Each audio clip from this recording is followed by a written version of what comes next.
Lorsque, pour la première fois, nous jetons les yeux sur la croix, nous tremblons. Il semble qu'elle ne nous parle que de séparation et de mort.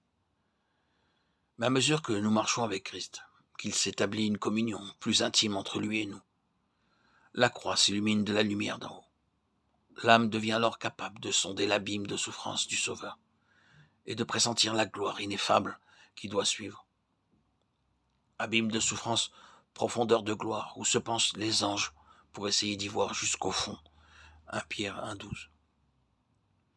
Pour l'apôtre Paul, la croix creusait un abîme infranchissable entre lui et le monde mauvais. Crucifié avec Christ, il n'est pas seulement délivré de l'esclavage du péché et des sanctions de la loi, mais il est aussi affranchi du monde.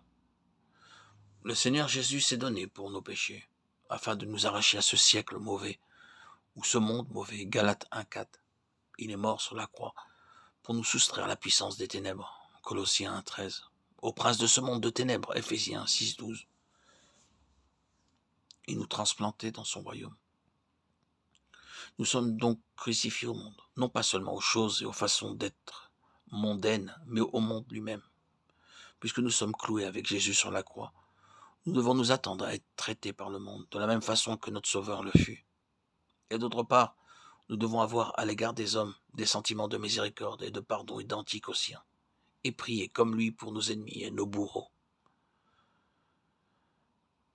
Retournons à la croix pour y voir tous les éléments qui composent ce monde mauvais, comme le Seigneur les vit lui-même, et pour comprendre ce qui nous attend si nous sommes unis à lui pour souffrir, mais aussi pour régner.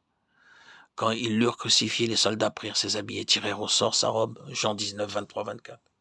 Au pied de la croix, 4 soldats jettent le sort sur la robe du Christ. Insensibles, indifférents aux souffrances de la victime. Ils ne songent qu'à un gain personnel. Image réaliste et douloureuse de l'égoïsme naturel de l'homme. Hélas, ces soldats représentent des multitudes. Aujourd'hui, c'est le grand nombre qui prend la devise. Mangeons et buvons, car demain nous mourrons. C'est le grand nombre qui ne voit rien au-delà des besoins matériels immédiats. Ah, pour ceux qui sont plongés dans la douleur à la pensée du Sauveur en croix. Quelle poignante souffrance que de côtoyer en ce monde tant de dureté, tant d'indifférence, devant la mort infamante de celui qui veut qu'aucun ne périsse.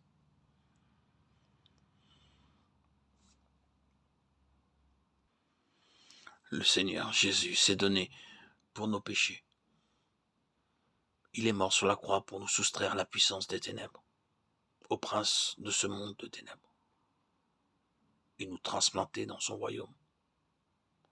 Nous sommes donc crucifiés au monde, non pas seulement aux choses et aux façons d'être mondaines, mais au monde lui-même.